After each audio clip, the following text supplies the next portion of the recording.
Welcome to the Sober and Happy podcast, where we talk all things recovery related, how to navigate the challenges that we'll face along the way on our journey towards our best lives, and how we could go from living a life of simply just being sober to a life where we're both sober and happy. I remember a point when I had about 9 months of sobriety, and a girl who had a few months less than me was getting her first apartment. If you've ever driven a pickup truck, you know you're going to get asked constantly to help people move, and she asked me if I'd be able to help her. I was glad to help, so I said yes, and we agreed to meet up that Saturday. Almost instantly, I began to question my motives. One thing that was pounded in my head in AA was to check my motives, so I began hunting for any bad motives. Here's the funny thing. Although I had no bad motives when I told her I'd help her, I began to wonder if I had any hidden motives I hadn't thought of. She was a good-looking single female, and I was also single. I was following all the AA rules, so I wasn't about to date before a year of sobriety, so that wasn't a ploy to ask her out. But I began wondering if I was doing this, hoping that, well, maybe when we hit a year, she might remember the sweet guy that helped her move into her apartment. This was intensified by some old-timer that overheard me and her talking. He said I should make sure that other people are around because you can't trust a couple of new people in recovery in an apartment together because we might not have good enough self-control. This is how 13th stepping starts, he said. Then I started wondering if I was doing it just to look good. The more I thought about it, the more potential bad motives I found. Although none of them actually matched my true motive of simply helping someone move into their apartment, I started convincing myself that I was doing this for the wrong reason. It got so bad, I was about to cancel on her. Luckily, before I did, I was talking with a friend who's not in recovery who looked at me like I was crazy, which I kind of was at that point. And he said, "Tim, there's never a wrong reason to do the right thing." He reminded me of how much I changed, that I've grown into someone that could be trusted, and that I needed to stop listening to anyone who was trying to convince me I was not. And that is exactly what I started doing. And although I found it was pretty easy to start disregarding the people who were trying to hold me back from seeing that I had become a person who could be trusted, I found the hardest part was actually learning to trust my own intuition. But with lots of practice and time, I finally started to learn how to do that, and that's what we're going to talk about today. So buckle up, this is going to be a great episode.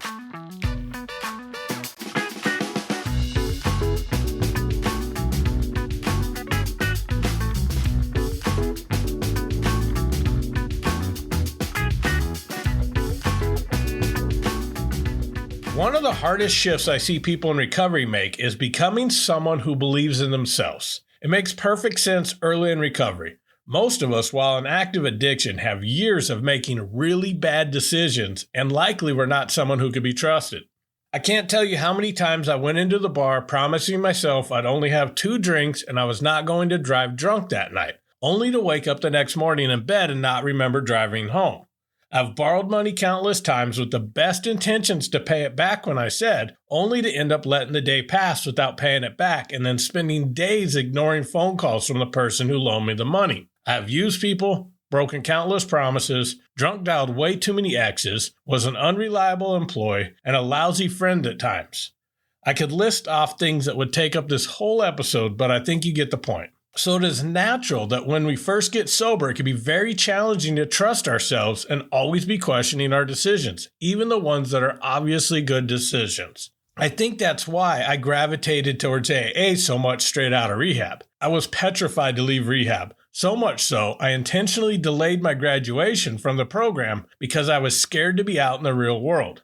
So when I got to AA and was told to sit down, shut up, and listen, that is what I did. Then I was told not to make any big decisions within the first year and to run every other decision by my sponsor. Basically, for the first 6 months, I didn't make any decisions for myself. For someone who didn't think they could stay sober without constant supervision, this seemed ideal. But I was making good decisions. I was staying sober. I was changing into a person that could be trusted and relied on. But why, even after I have changed so drastically, did I still not have faith in my own intuition? Why was it when I looked around at other people who had long-term sobriety, did I see people who still ran basic decisions where the choice was so obvious by their sponsors? One reason this could be so hard to make the shift is that good, loving people have instilled their limiting beliefs on us. Once I got a good look at this, I found it was a lot of things that I was taught in AA about limitations I needed to have on my life. I was absolutely blessed with good, loving sponsors, a home group that supported me, and many other wonderful people in my life. But they were teaching me the limitations that were passed down to them. I accepted those things as truths, as how to live my life. And as a result, I suffered. It was all the don't do this that set up the unconscious belief that the world was not safe, and I would always suffer from alcoholic thinking. And because of that, I could not trust my own thoughts and decisions. And if we go back even further, we will find that the limiting beliefs were being instilled on us as far back as we could remember. Maybe you were told you weren't good enough, not smart enough, a troublemaker, that you couldn't be trusted, that you're not living up to your potential. Or like me, every time you were told by someone that you disappointed them, you started to believe that you were a disappointment. So I had a lifetime of limiting beliefs instilled on me. Then through my addiction, I validated many of those beliefs and created new ones. And then I was surrounded by people whose method of recovery was based on the reliance of another person to make decisions for me because I was told that my own intuition couldn't be trusted. So that is how I ended up almost canceling on a girl I promised to help move when my true motive was simply helping someone and sharing such an amazing moment of her moving furniture into her first apartment so that she could begin the process of getting her son back. Luckily, I had a friend who, with this outside perspective, was able to give me a dose of reality. That is when I decided to start figuring out how to start trusting my own intuition again. I had no idea where to start, so I did what I often do when I don't know an answer. I Googled it.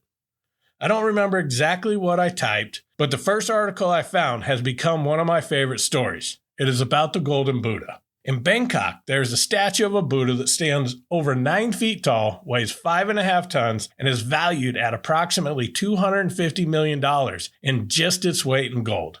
For over 200 years, the monks in that monastery had no idea of the true value of this Buddha, as it was covered in plaster, clay, and broken chunks of glass. In the mid-1700s, the Burmese army was invading Thailand, and the monks knew the soldiers would soon reach their monastery. They knew that if the army found the statue, they would definitely steal it. So in a moment of panic, the monks quickly covered it in plaster that they had painted and inlaid it with pieces of broken glass, making the statue appear to have almost no value at all. It worked, and the soldiers left the statue alone during the invasions. But sadly, all the monks were killed, leaving no one aware of the statue that was hidden under the clay. After the soldiers left, the monastery eventually was occupied again, and the Buddha remained there. Nearly 200 years passed with no one knowing what was hidden under the cover-up jobs from the monks killed in the invasion. Then one day, while attempting to move the giant statue during a relocation of the monastery, one of the pieces of plaster cracked, and one of the monks noticed gold shining through the crack. The monk used a hammer and chisel and kept chipping away until he eventually revealed the statue that was made of gold. That gold is our intuition. We were born with that in us. It is that feeling in your gut that you get when something is either right or wrong. However, by the time most of us get sober, we have so many layers of junk covering it so thick, the true value of this great gift we were given is completely covered up. I read this story and realized I needed to start chipping away at the layers. I started making decisions for myself. Did I make the right decisions all the time? Not at all. But I found that I made more good decisions than bad ones, and many of the bad ones were only made after I ignored that gut feeling. Intuition is like a muscle, and the more you use it, the stronger it gets. To learn how to trust myself more, I needed to make more decisions on my own. Now, this was not an overnight process. In fact, this was happening over the course of years. What I found, though, is the more I did this, the less support I got. I was told that my ego was getting too big and I was getting overconfident. I was told I was on a path towards relapse, even though I never felt stronger in my recovery. The people in AA were not telling me these things because they're intentionally trying to hold me back. They believed in their program and what they were taught. They were scared for me, and honestly, I was a little scared too. But the more I grew and trusted my intuition, the more I realized that my beliefs were not aligned with theirs. I started taking a good look at the environment I was in. I realized that I had a very codependent relationship with my recovery. I felt that in order to learn and grow more, I needed to get out of that environment. So I decided to listen to my intuition instead of fear, and I've been working on building that intuition muscle ever since. Here are some things that I've found during that journey. If you don't have confidence in your decision making, it's because you have a bad reputation with yourself.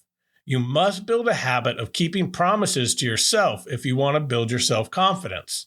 I found my belief in myself grew perfectly in line with the percentage of promises I kept to myself. So start believing in your potential and link it to your intentions and effort, not your past. So often we limit ourselves before we even get started by saying things like, well, I'm going to try, but I've always failed in the past. In life, you don't achieve your goals, you get your standards. If your standard is just doing enough to get by, your life will reflect that. But if your standard is going above and beyond in all aspects of your life, like keeping your word, showing up in your relationships, and pushing through the challenges in life, your life will reflect that. In many areas of my life, I always gave up when things got uncomfortable or hard. The story I told myself was, as soon as things get hard, I always give up. Of course I was not succeeding in those areas. I was setting myself up for failure. I created a predetermined destiny of failure, and my results 100% reflected that attitude. You have to believe that the life you want is only one decision away. When we don't listen to our intuition when facing these decisions, we may be passing up on that one decision that leads us to the very life that we want. If you operate from your memory and history, you will always continue to confirm that bias. But if you operate from your imagination and dreams, you'll start to notice the people, places, and things that can make those dreams come true. And most importantly, remember that your past does not equal your future. You get to choose what your future will hold. But you can't pick up your new life until you let go of your old one. This is the key. Ask yourself, what are you trying to still carry with you from that old life? It could be bad relationships, unhealthy habits, or limiting beliefs. You must start imagining and fantasizing about your new life constantly. It doesn't matter if you believe all of it is achievable. What matters is that you're dreaming about it constantly and are taking the steps towards making it a reality. And I want to remind you, you are stronger than you think. So start acting that way until you believe it. And I promise that if you take the actions to begin changing your life, your mindset, your beliefs, your values, your intuition, and your faith in yourself will reflect that. I hope you have found this episode helpful. If you have, all I ask is that you share it with one other person that you think it will also help. New episodes come out each Friday, so I look forward to connecting with you next week. And as always, thank you so much for listening, and keep living sober and happy.